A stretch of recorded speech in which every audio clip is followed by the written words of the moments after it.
Ladies and gentlemen, welcome to the RuckU Ramble News type thing. Little flushed, obviously because I've just got back from a bike ride. I was about to do something there, wasn't I? Anyway, yeah, so back from a bike ride and a little bit of a look back. First of all, welcome to, there's been quite a few new members, obviously a lot coming from the sun, so welcome to the site to you lot.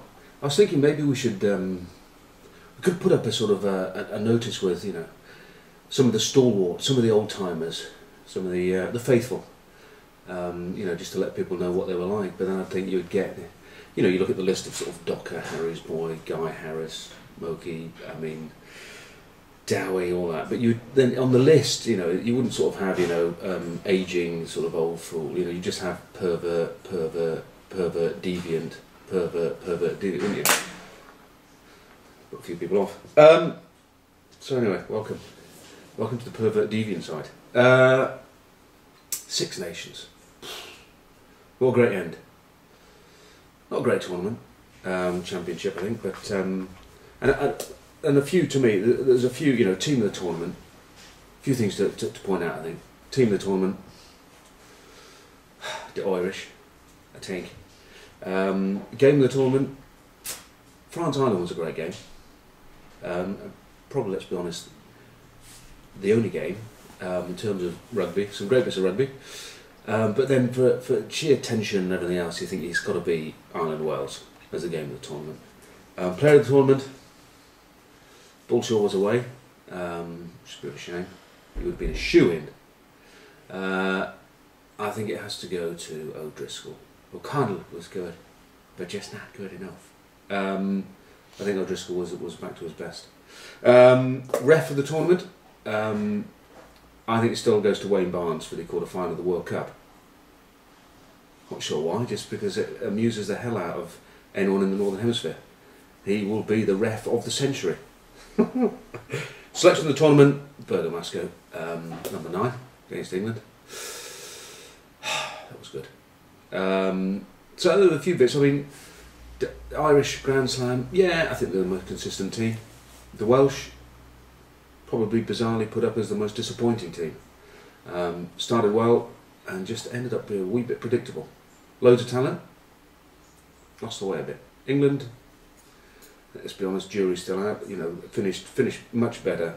Played great first half against the French, but still a lot of work to do, and I think a lot of selections to be sorted out. Not quite sure we've got our midfield right.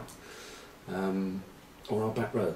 So it'll be interesting to see what Johnny does over the summer. Believe it or not, everyone's talking about Lions and Lions captaincy, and I read, you know, it's between Brian O'Driscoll and Paul O'Connell.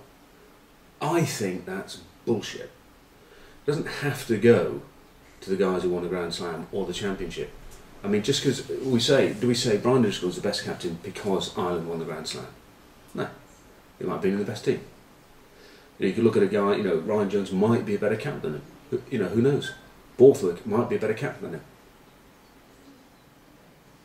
Okay, ignore the last bit. But a serious point, I don't think it has to be one of the two Irish boys at all. You look at Blair, and I think Geach is a shrewd old boy.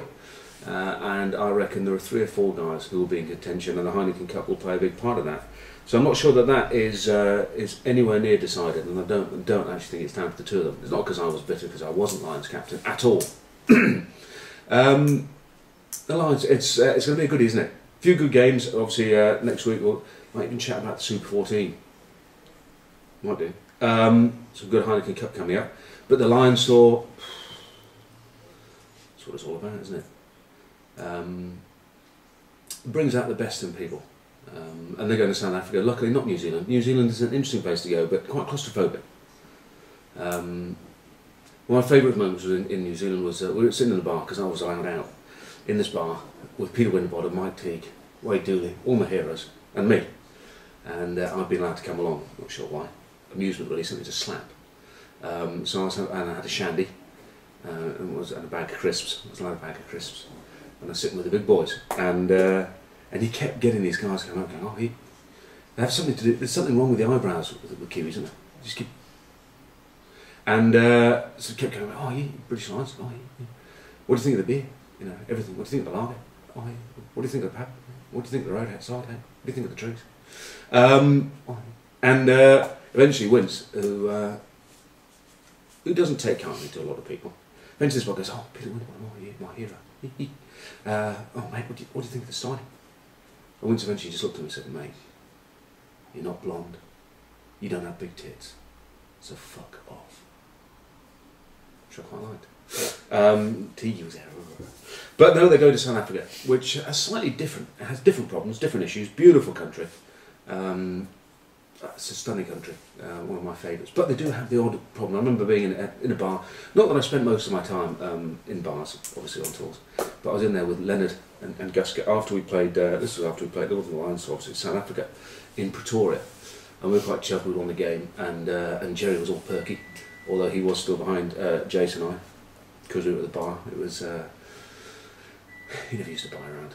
Anyway, he's perky. He's perky at the best of times, but he was very perky that day for some reason, and sort of bouncing around. And quite a fat South African, a lot of fat South Africans, was near the bar.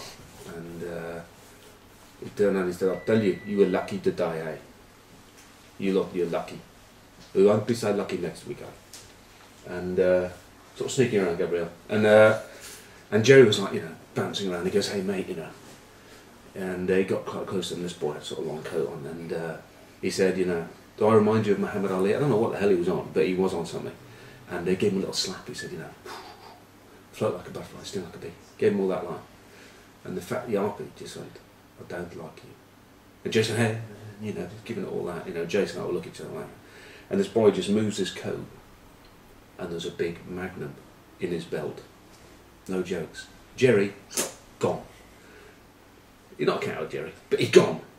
Jace, well, mate, you know, how about a beer, mate? You know what I mean? Nah, he's, you know, fucking hate Gusker. He's, you know, he's alright, mate. You know, yeah. Me and Will, we're alright, mate. You want a beer? And there's quite a lot that goes on in South Africa. So if you're heading down there, best of luck. But no, so to wrap up, well done to the Irish, bad luck to the Welsh, hurrah to the English, and looks forward to some good Heineken Cup rugby coming up. See you next week.